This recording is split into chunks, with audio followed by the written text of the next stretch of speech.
La tabla número uno nos habla de la citación a juicio para la resolución de conflictos entre personas. Entonces dice que si alguno fuese llamado a juicio, deberá comparecer inmediatamente. Si no lo hiciese, el citador puede tenerle con tres testigos y llevarlo ante el pretor para ser juzgado. También nos habla la tabla número uno que si alguien fuese llamado a juicio por un delito de una deuda, puede conseguir un fiador o alguien que se haga cargo de su deuda y pueda liberársele teniendo en cuenta que el fiador va a hacerse cargo de la responsabilidad. La tabla número 2 nos habla de los delitos y los juicios más comunes de la época, que eran la falta de pagar las deudas y de los robos. Se habla de la manera cómo se debía castigar a los ladrones y cómo se debería castigar a los acreedores, siempre ante una autoridad competente, que era el juez o eran los árbitros que ordenara para la resolución del problema. La tercera tabla nos habla de los depósitos y de las deudas. Nos habla de la manera en los acreedores podrán cobrar sus deudas, y de la manera en que si no se pagasen las deudas, después de un plazo que tienen del juicio de 30 días para pagar sus deudas, entonces el acreedor podrá ser aprehendido y quedar preso con grilletes durante 60 días a cargo del acreedor. Si los acreedores fuesen dos o más, podrían aplicarle la pena capital y cada uno coger una parte sin excederse de las partes. Debería ser por las partes iguales.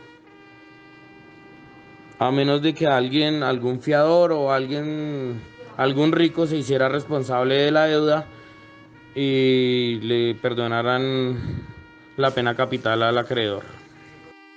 Tabla 4 de la patria potestad. Esta tabla trata sobre la patria potestad, facultad al padre a eliminar el hijo monstruoso. Sin embargo, es necesario anotar la definición de que sobre el particular la encontramos en el digesto, entendiéndose como tal al que carece de forma humana. También encontramos en esta tabla consagrado el jus viate et nexis del pater family, considerado como la facultad de disponer de la vida y muerte de los familiares, pudiendo darlos en notación y venderlos como esclavos.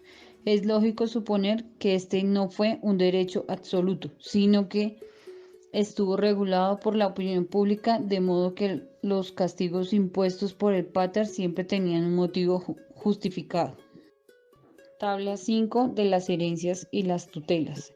En esta tabla tenemos el derecho de la libre disposición sobre los bienes de la parental sometida a su autoridad. Igualmente se establece que la línea sucesoria para las herencias no se practique por vínculo de consanguinidad con nados, sino por vínculo gentilicio, agnados, que son los llamados a cubrir la vacancia de la herencia, y a falta de estos, los bienes se repartirán entre los de la gens, que son una agrupación civil o sistema social de la antigua Roma, lógicamente cuando esto estuvo en vigencia. Esta regla estuvo vigente hasta la época de Justiniano, en que se establece que las herencias se transmiten por vínculo de consanguinidad, desechando a los parientes gentilicios, por cuanto al haberse concedido la ciudadanía a todos los habitantes de Roma desde Caracalla, la gentilidad pasó a un franco proceso de extinción. De otro lado, el ager publicis, como patrono de la gens, solo existía en los fundos itálicos, pero no en los fundos orientales, como ocurría con Constantinopla y las principales ciudades de Oriente. También se establece que el heredero del liberto, a falta de parientes consanguíneos, es el patronus, que es el hombre que adopta al antiguo amo, y las instituciones como la tutela y la cuarentela se ejercen por vínculo de animación. Las tablas 6 y 7. Tablas 6 y 7. Derecho de obligaciones y derechos reales. Las tablas 6 y 7 contendrían negocios jurídicos de la época. Serían las 6 derecho de obligaciones, las 7 derechos reales. Regulan el negocio jurídico del Nepsum, las dos, en la que el deudor asume la obligación de hacer la prestación al acreedor. O sea, en un caso de incumplir quedaría sometido a la potestad del acreedor, o sea, lo que diga el acreedor, sin necesidad de sentencia, no habría una sentencia judicial.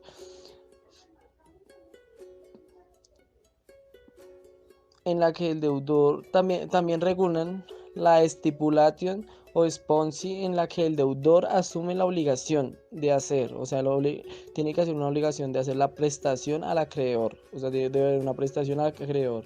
Y en caso de incumplimiento al acreedor, podría ejercitar una acción judicial para obtener una sentencia tras el juicio.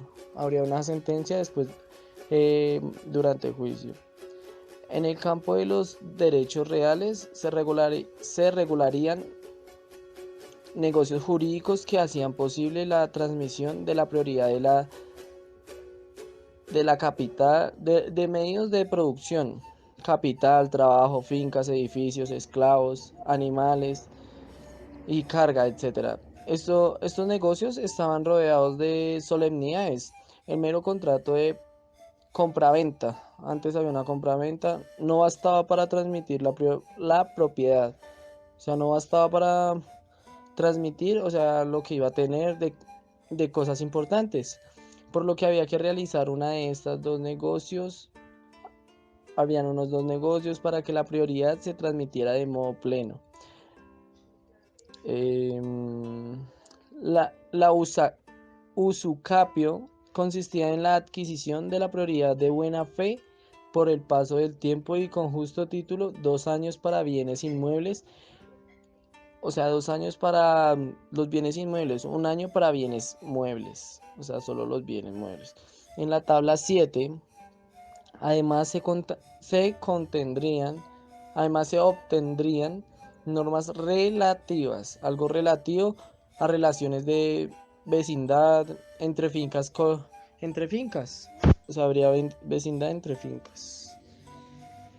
Y las dos tablas, 6 y 7, regulan el negocio jurídico. Las tablas 8 y 9 contendrán derecho público. El derecho penal de la época se caracteriza porque contienen tanto normas muy arcaicas como normas modernas, lo que refleja un periodo de transición. En estas tablas aparece implícitamente la distinción entre los ámbitos del derecho penal, el público y el privado. El público se ocuparía de los crimina o ilícitos penales que eran atentados contra el pueblo romano, como el perduleio o traición al pueblo romano, y de los ilícitos más graves como el parricidium o homicidio. Los crimina eran perseguibles de oficio y sancionados con la pena capital o en su caso el exilio. El privado se ocuparía de la delicta ilícitos privados de menos gravedad y de persecución a instancia de la víctima o de sus familiares. Estos ilícitos eran castigados con pena pecuniaria a favor de la víctima, siempre dependiendo de la gravedad del mismo. Delicta serían delitos de daños a bienes terceros, el furtum o robo y la inuria o delito de lesiones. En la tabla 9 se establece la prohibición de concesión de privilegios, por lo que todos los ciudadanos son iguales ante la ley. Buenas tardes, ciudadanos de Roma. Deseamos informar que tras la visita hace un año de los 3 magistrados a Atenas para averiguar sobre la legislación del griego Solón, se ha reunido una comisión de 10 senadores, la cual nos entrega una ley de igualdad y convivencia romana, a la cual le vamos a llamar Ley de Semviral. Estamos en el año 451. Esta ley la vamos a presentar en 12 tablas. A continuación, la tabla 10 nos habla sobre las normas sobre enterramiento e incineración a nuestros seres queridos.